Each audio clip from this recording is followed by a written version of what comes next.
here is his first draft. And here is his second draft. What would you guess that his friend suggested that he do? Make it big. Make it bigger. Good. Have more black. Stripes where? On the legs and tail. See how much, it's better to be specific here, because it's not just more stripes. It's, you see how the legs have no stripes here? Stripes on the legs, and pattern on the tail. I'll try another with you. First draft, second draft. What do you think they suggested? Changing the color from yellow to tan or tawny. Make it bigger. And black tail. And the tail, which used to look like a fifth leg, is now looks like a tail. I thought these kindergartners are better critiquers than anyone I've ever met. It's like they give specific critique, and then they listen to each other's critique, and they improve their work. It's like if everyone I worked with did this, it would be a total success. And so it has become a metaphor to me that the kind of critique we want to offer is put stripes on the legs, or make the tail black. Not use more expression in your writing, because you think, well, how do I do that? The kids who are struggling to write well don't know how to do those general things. You want to give them exact things. My next visual example is from first grade. Answer Charter School in Boise, Idaho.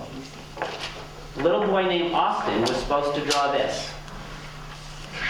A western tiger swallowtail for a card that was going to be produced by the school and then sold by the state in a box set of cards.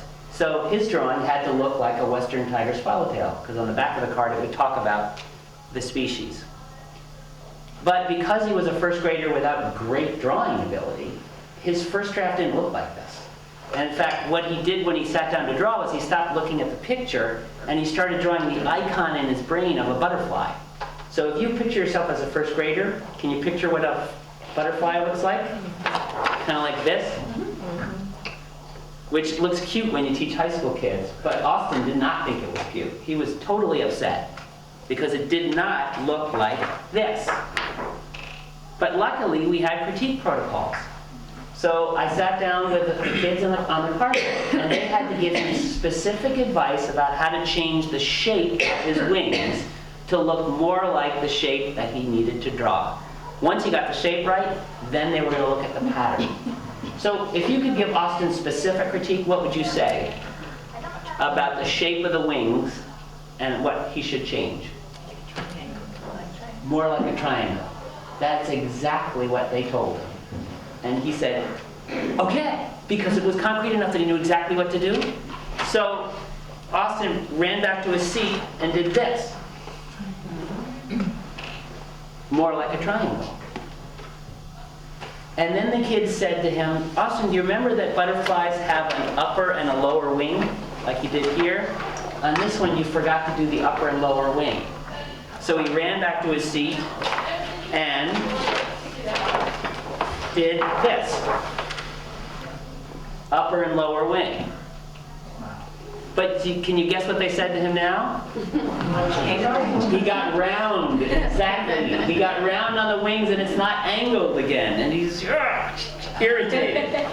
So he went back to his seat and did this. And then they said, Austin, you got the shape right. This is great. And he said, I do. They said, yeah, this is really working.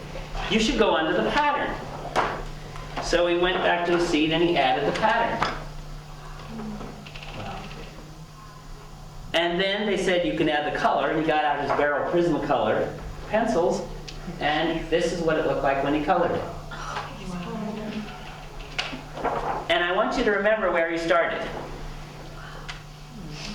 And no adult helped him at no point in the process to get from here to here. The entire process was critique from his friends in class, with me there rewording the critique occasionally. So I will name for you now that when you are a teacher leading critique, the way kids word their critique is not always going to be the most helpful. So you have to be excited about their critique and then reword it in ways that the class will understand as useful. So in a manipulative but caring way, I helped shape some of the kids' words to make it easier for him to understand what they were suggesting to him.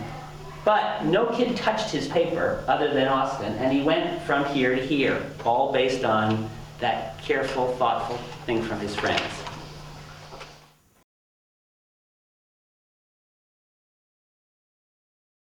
For more information, visit hightechhigh.org.